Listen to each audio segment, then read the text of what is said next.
Late one night, I received a message that wasn't meant for me. I almost ignored it. But that one message changed everything. My name is Noah. For a moment, I just stared at the screen. 8 years ago, there had only been one Noah who ever mattered to me. But there was no way. Absolutely no way. Right? I set my phone down and stood up from the couch. I needed water or air or maybe just a moment to stop being ridiculous. Noah was a common name. Thousands of people were named Noah.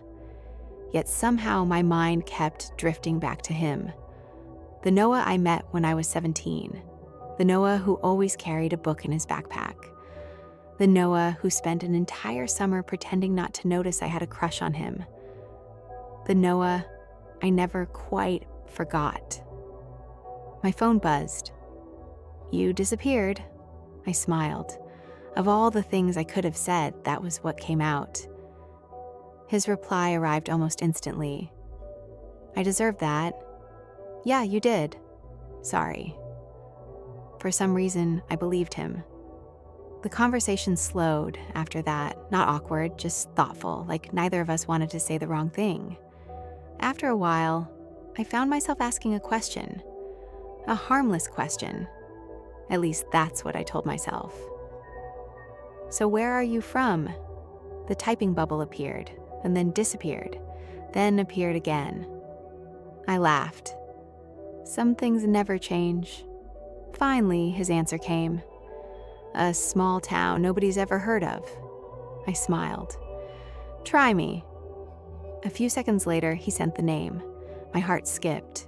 The town was familiar, not because I'd heard of it, because I'd grown up there. I stared at the screen. Maybe it was a coincidence. It had to be. Still, I couldn't stop myself. "What school did you go to?" His reply came back, the same high school I had graduated from. I sat perfectly still.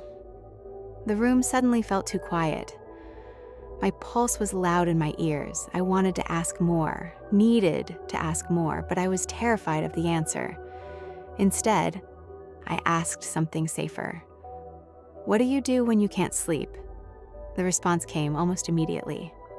"I read." I smiled. That sounded familiar. "What kind of books?" "Mostly romance." I blinked. Romance?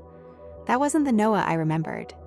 The Noah I knew used to roll his eyes whenever anyone mentioned romance novels. "Since when?" I asked. The typing bubble appeared, then stopped, then appeared again. Finally, his answer came. "Honestly, since after high school." I frowned. "What changed?" This time his reply took longer. Long enough that I thought he might not answer. Then the message appeared. "A girl once told me that every good story is really a love story about something." My heart stopped. I remembered that day. The library, the old wooden table by the window, the book sitting between us, and the exact words I'd said. I'd been 17. So had he. I stared at the screen. No. No way, that wasn't something you forgot. And it definitely wasn't something two people happened to say. My fingers hovered over the keyboard. I wanted to ask, needed to ask, but I couldn't. Then another message appeared. I didn't believe her back then. A second message followed. Funny thing is, the typing bubble appeared again, then vanished. Then finally, "She's the reason I started reading them." I forgot how to breathe, because unless fate had completely lost its mind, I already knew exactly who that girl was.